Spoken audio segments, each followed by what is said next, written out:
Gold trusted gold buyers మీరు తాకట్టు పెట్టిన బంగారాన్ని విడిపించి ఈ రోజు ఉన్న మార్కెట్ ధరకు కొనబడును.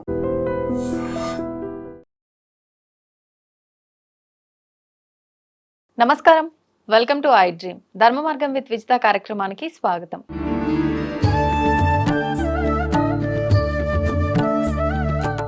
నమస్కారం గురుగారు. నమస్కారం అమ్మా. గురుగారు, ఇప్పుడు జరుగుతున్నవి ఏవైతే ఉన్నాయో, జరిగినవి ఏవైతే ఉన్నాయో వాటి గురించి మాట్లాడుకునేటప్పుడు కొన్ని సందర్భాలలో బ్రహ్మం గారు దీని గురించి ఇలా చెప్పారు, చెప్పినట్టుగానే జరిగింది, ఆయన కాలజ్ఞానంలో ఏదైతే ఉందో అది ఖచ్చితంగా జరుగుతుంది అని చెప్పి మాట్లాడుకుంటూ ఉంటాం. అలా చూసుకుంటే ఈ ప్రళయాలు, విపత్తులు, ఈ పాపాలు పెరిగిపోవటం, ఇవన్నీ కూడా ఆయన కాలజ్ఞానంలో రాసి ఉన్నాయి. మనం కూడా గతంలో మాట్లాడుకున్నాము కొన్ని రకాల ప్రళయాల గురించి, వయనాడు ఆ యొక్క వాటి గురించి కానివ్వండి, జల ప్రళయాల గురించి రకరకాలుగా మాట్లాడుకున్నాం. గతంలో వచ్చిన వైరస్ గురించి మాట్లాడుకోవడం జరిగింది. అన్నీ కూడా అలా జరిగిపోయాయి. ఇలా రాబోతుంది అనుకున్నాము అన్నట్టుగానే అన్నీ వచ్చేసాయి. మరి ఇప్పుడు ప్రస్తుతం కరోనా ఒకప్పటి క్రిందటిసారి వచ్చినప్పుడు అందరినీ అతలాకుతలం చేసి వెళ్ళిపోయింది. మళ్ళీ ఇప్పుడు రాదు, ఒకవేళ వచ్చినా కూడా మనకు జలుబు, దగ్గు ఇవి ఎలాగో అలా వస్తుంటాయి పోతుంటాయి, కానీ ప్రభావం ఏమీ ఉండదు అని అన్నాము.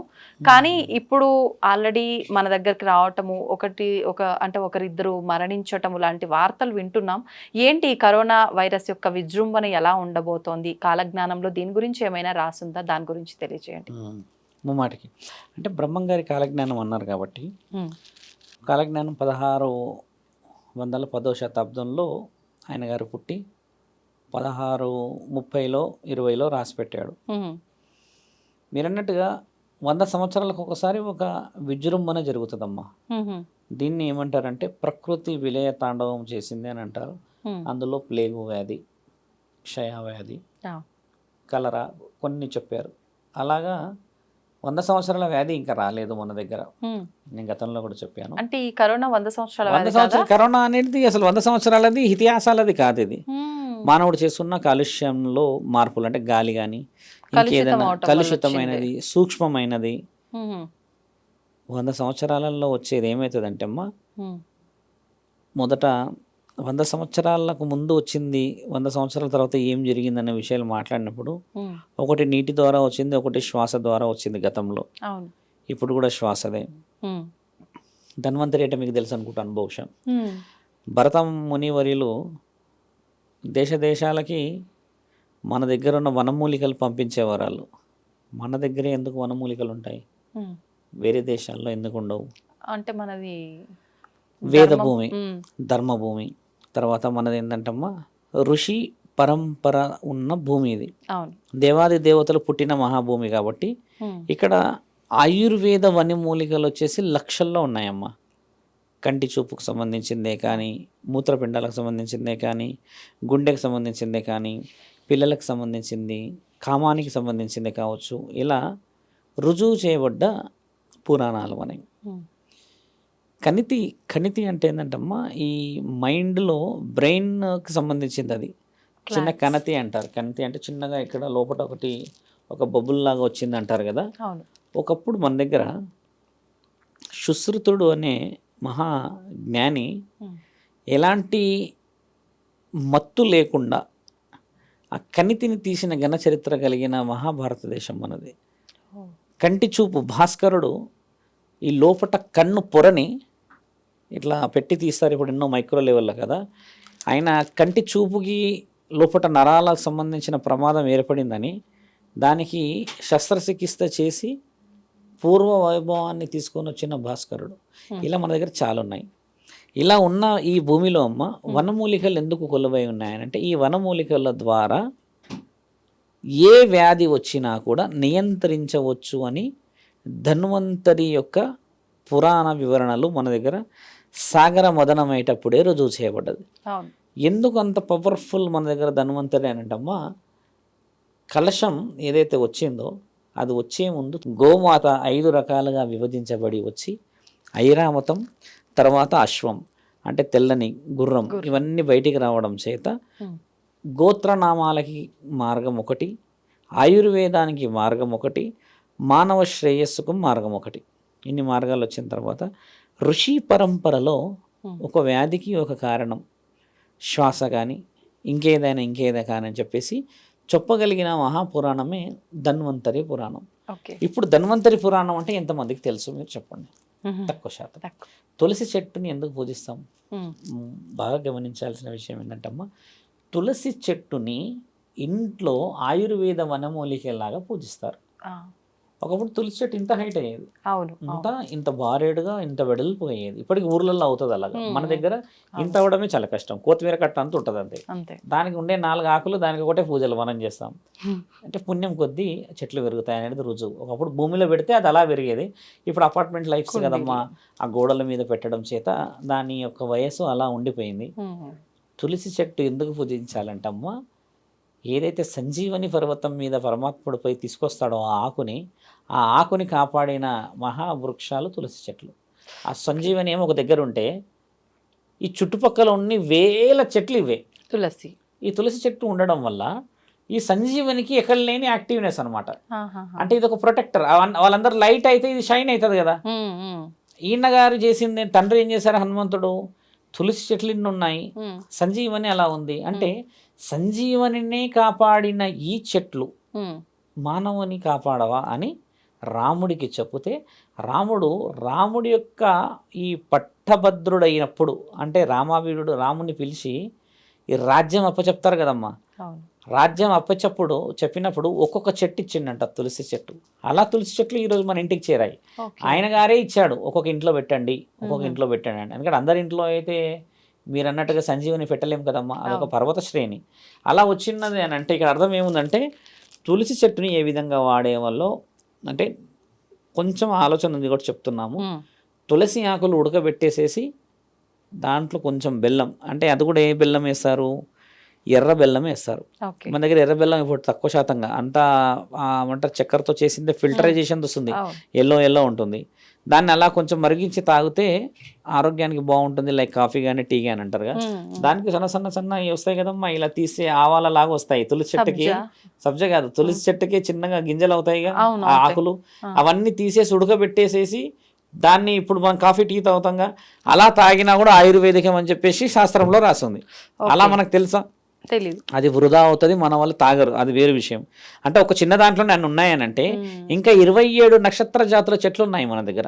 27 నేను చెప్తుంది. దాచిన చెక్క కానీ, లవంగా, ఇలాచి, ఈ అష్టసుగంధాలన్నింటిలో ఆయుర్వేదిక్లో వాడతారు కదా. ఇవన్నీ పక్కన పెడితే అమ్మ, ఇప్పుడు మనిషి శరీరంలో కరోనా విషయం మాట్లాడతాం.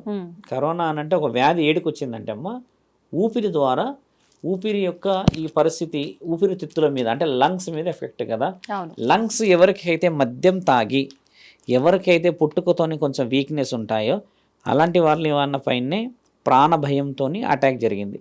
అంటే ప్రాణభయం ఉన్నది, లంగ్స్ అని ఎఫెక్ట్ అయ్యి లోపల పాడవుతున్నాయి. ఈ సిగరెట్ తాగుతారు కదా తల్లి, వాళ్ళందరికీ లంగ్స్లో ఆ మైక్రో లెవెల్లో ఉన్న హోల్స్ అని క్లోజ్ అయ్యి మళ్ళీ ఓపెన్ కావు. అంటే వెరీ లెస్ లెవెల్లో ఓపెన్ అవ్వడం చేత ఊపిరి పీల్చుడు రావుడు కష్టమైపోయి అలా కొంతమంది కాలం చేశారు కదా. ఇప్పుడు సింపుల్గా ఒక విషయం చెప్పొచ్చు, ఎవరైతే శంకు ఊదుతారో, ఇలా శంకు ఊదుతాం కదా, నా దగ్గర బ్యాగ్లో ఉంటుంది, అయితే ఆ శంకు ఇట్లా ఊదుతాం కదమ్మా పట్టుకొని, ఆ శంకు ఎవరైతే అనర్గలంగా ఒక 30 సెకండ్స్ 40 సెకండ్స్ ఊదుతారమ్మా, వాళ్ళ లంగ్స్ చాలా ఓపెన్ అవుతాయి.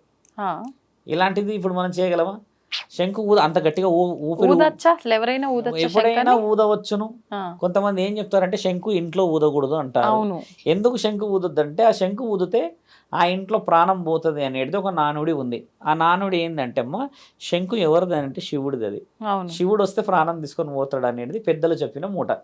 అపోహన అది, అంటే వాస్తవం కాదు. ఇప్పుడు శంకు నేను ఊతానుగా, మరి నేను గుడి దగ్గర కూర్చున్నప్పుడు ఊతాను. ఇంకా నా మిత్రుడు ఉన్నాడు, 6 నిమిషాలు ఊదుతాడు, సత్యనారాయణ అని, 6 మినిట్స్ ఊతాడు ఒకటేసారి. ఆయన ఊదితే ఆ సౌండ్ వినడానికి ఆయన చాలా మంది పిలుస్తారు.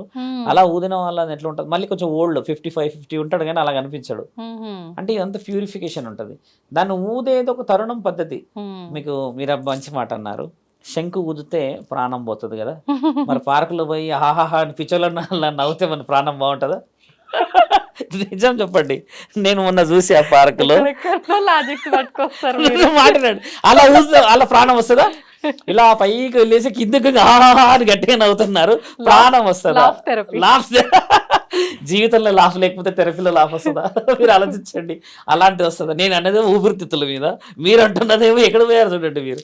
అలాంటి కాదు, మన శాస్త్రంలో గొప్పతనం చెప్తున్నా.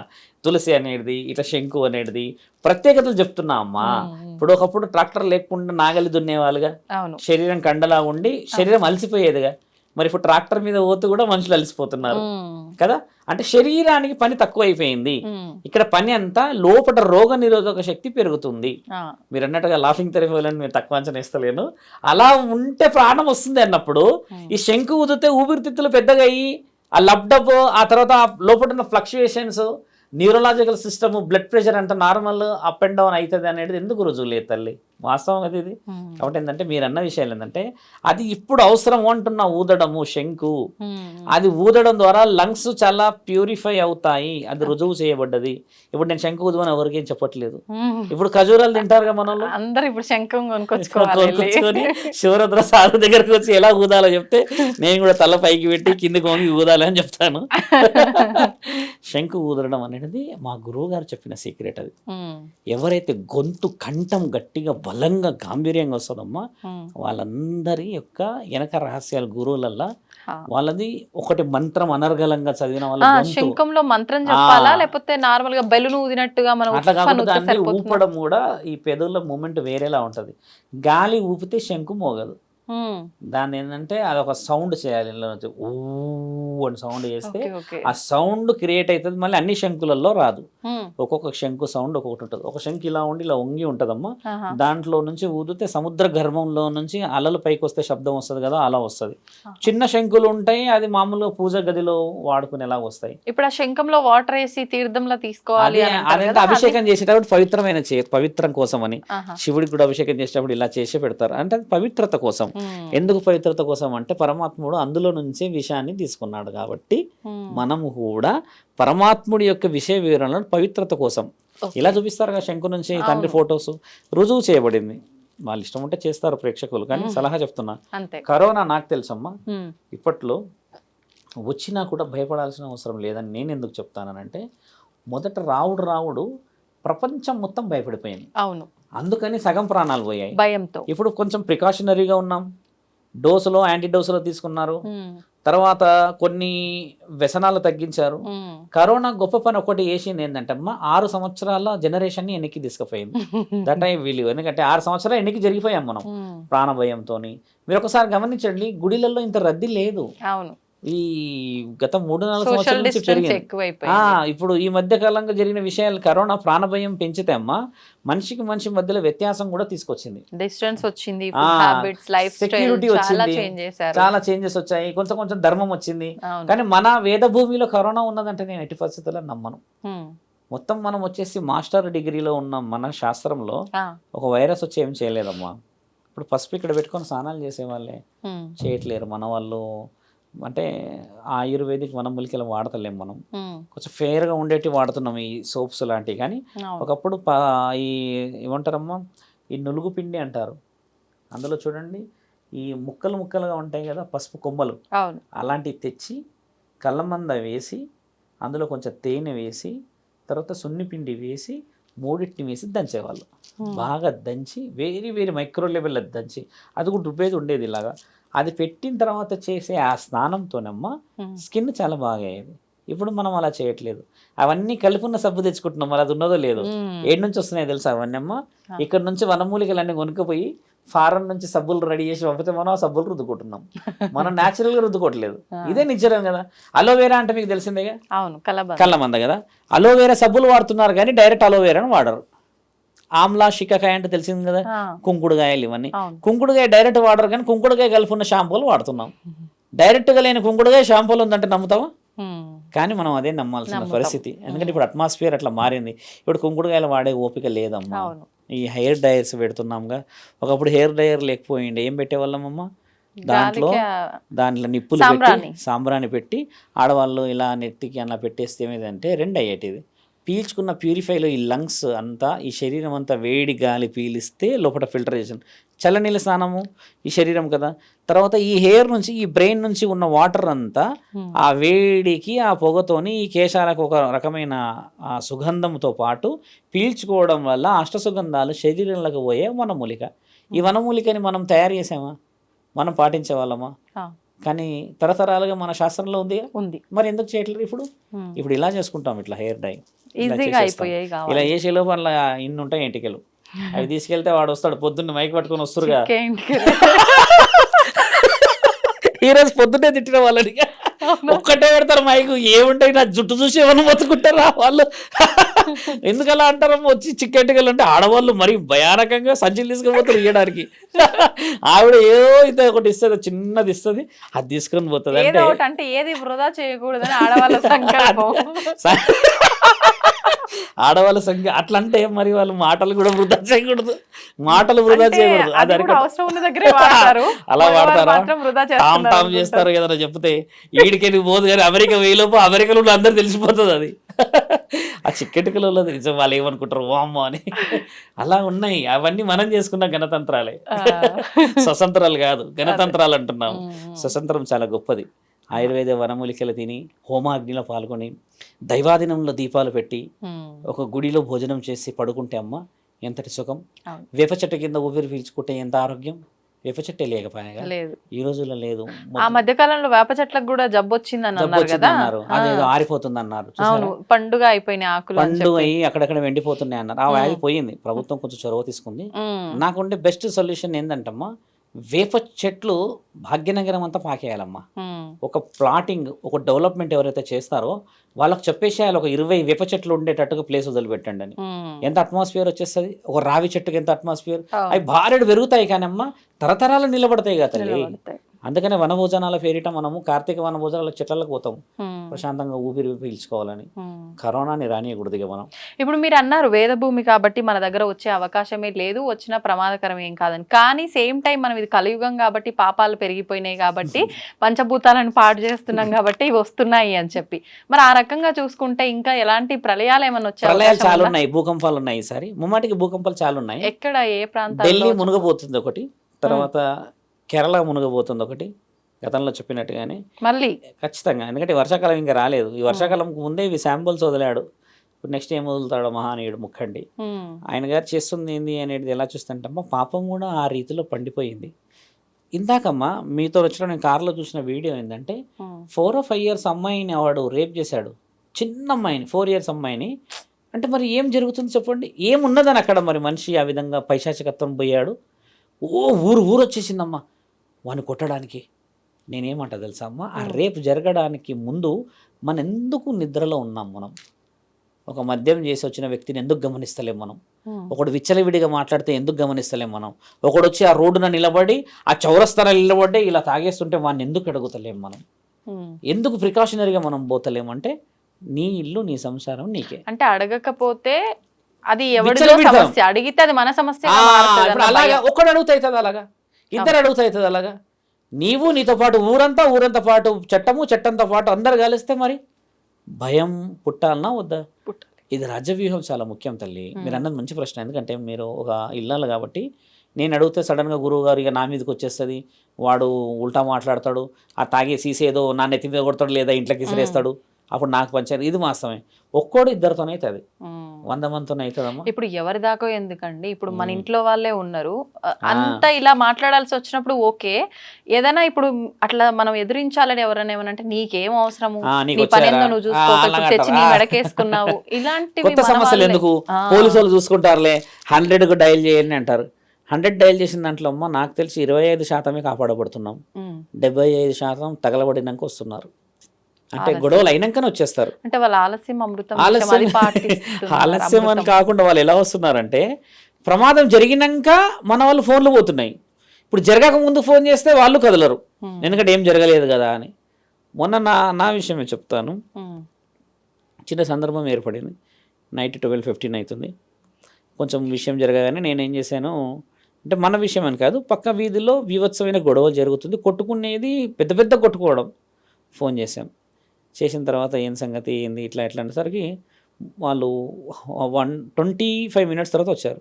వచ్చిన తర్వాత పోయి నించొని ఇట్లా ఉన్న సంగతి అని చూపించారు. 25 మినిట్స్ లోపు గొడవ అంతా అయిపోయింది. ఎవరో వాళ్ళు పోయి పడుకున్నారు కూడా. అయిపోయిందాక వీళ్ళేమంటారు వచ్చారు తెలుసు, ఏం పని పాటలేదా మీకు, ఏ టైం ఫోన్ చేస్తారు మీరు అని అంటే, మరి వాళ్ళు గొడవ చేసి అట్లా వెళ్ళిపోయారంటే ఆలస్యంగా వచ్చిర్రు అన్న విషయం పక్కన పెట్టేసేసి అనే విషయం చూడండి, ఎందుకు మీరు ఫోన్ చేస్తారు ఊరికే అట్ట, ఈ మాత్రం దానికే అంటే ఇప్పుడు ఎవరిని ఏమనాలి, నన్ను నేను చూసుకోవాలి, నా గొడవ పడ్డోళ్ళని చూసుకోవాలా. మరి ఇంకో విషయం ఏంటంటే ఈ చాలా భయం ముట్టిస్తుంది చాలా మందికి, దానివల్ల అలర్ట్ అయిపోతారు అందరు. సైలెంట్గా వచ్చి దంచిపోతే అది వేరే ఉండు, కానీ వచ్చే వరకు ఎక్కడో అక్కడ మారిపోతారు అమ్మా, అది వచ్చింది. కాబట్టి ఏంటంటే పోలీస్ అధికారులకు కూడా కుటుంబాలు ఉన్నాయి కాబట్టి వాళ్ళు గౌరవంగా వస్తున్నారు. కొంచెం తొందరగా వస్తే కొన్ని కాపాడే అవకాశాలు ఉండొచ్చు అనుకుంటున్నాం అమ్మా. 2-3 టైమ్స్ ఎదురైంది అలాగా. వాళ్ళు కూడా ఈ మధ్య చూడండి అలర్ట్గా ఉన్నారు, కానీ అలర్ట్గా ఉన్నారని మన నిర్ణయం ఇచ్చి చెప్పాల్సిన అవసరం ఉంది. కాబట్టి మీరు అడిగిన ఈ ప్రశ్నల్లో అమ్మా, మనం దగ్గరికి రప్పిస్తేనే కరోనా. ఓ మాట చెప్పండి, బూస్టింగ్ ఇచ్చినాక ఎందుకు చనిపోయారు మనుషులు? బూస్టింగ్ అంటే తెలుసుగా, మనం డోస్ వచ్చేది అదే ఏంటో యాంటీడోస్ అని, యాంటీడోస్ ఇచ్చాక ఎందుకు చనిపోయారు మనుషులు? వాస్తవంగా చెప్పాలంటే ఆ వ్యాక్సిన్ తర్వాతే చాలా మంది వీక్ అయిపోయినామని చనిపోయారు కదా.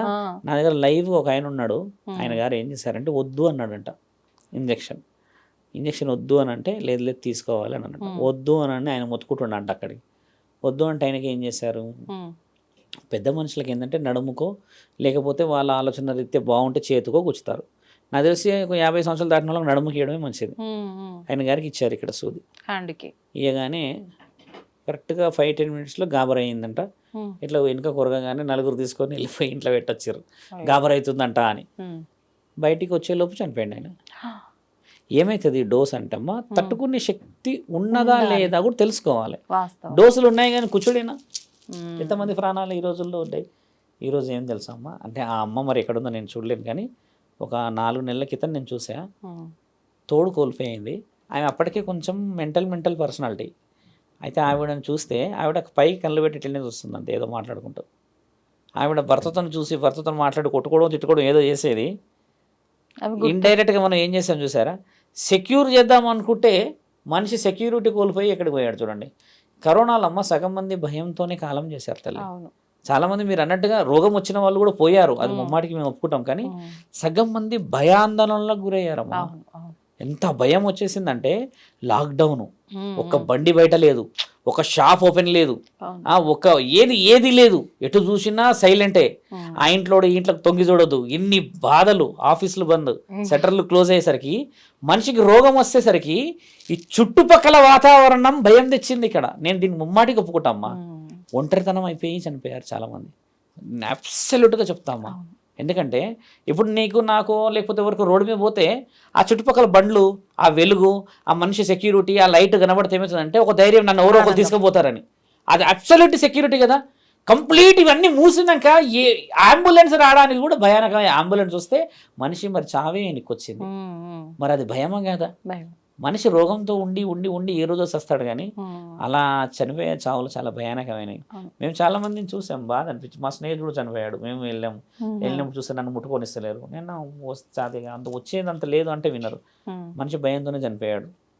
కాబట్టి రానియకూడదు కరోనాని, రాదు కూడా. ఇంటి ముందు ప్రతిరోజు సాంబ్రాణి, మీరు అన్నట్టుగానే మైషాసి గుగ్గిలే ఉంటుంది మన దగ్గర, అగ్గి మంచి నిప్పులు తెచ్చుకొని వెలిగించాలమ్మా. ఇంటి చుట్టూరుగా వేయాలి. అది ఆటోమేటిక్గా ఇల్లంతా స్ప్రెడ్ అవుతుంది. ఒక 2-3 అవర్స్ ఉంటుంది, పడుకునే ముందు చేయాలి. మళ్ళీ ఒక్కో రోజు ఏం చేయాలి తెలుసమ్మా, ఆవు పిడికెలు తెచ్చి మంచి కాల్చాలి. ఒక చిన్న కాల్చేసి ఇంటి చుట్టూరుగా పెట్టేయాలి. వైరస్ బయటకు వెళ్ళిపోవాలి బయటికి. అలా పోనీసలేం మనం, నెగిటివ్ ఎనర్జీ కూడా నెగిటివ్ పోతుంది. మనం ఏం చేస్తాం తెలుసా తల్లి, ఏసీలు వేసేస్తాం, కంప్లీట్గా క్లోజ్ చేస్తాం, డోర్లు వేసేస్తాం, అంతా లోపల వేసేసి ఇంకా ఓదెళ్ళటో చూస్తాం. ఇక దయ్యం వచ్చేదాకా వెయిటింగ్ చేయడానికి ఇక ఉంటుంది భయం, అసలైన భయాన్ని వదులుతాము. ఇవి ఎందుకు చెయ్యం?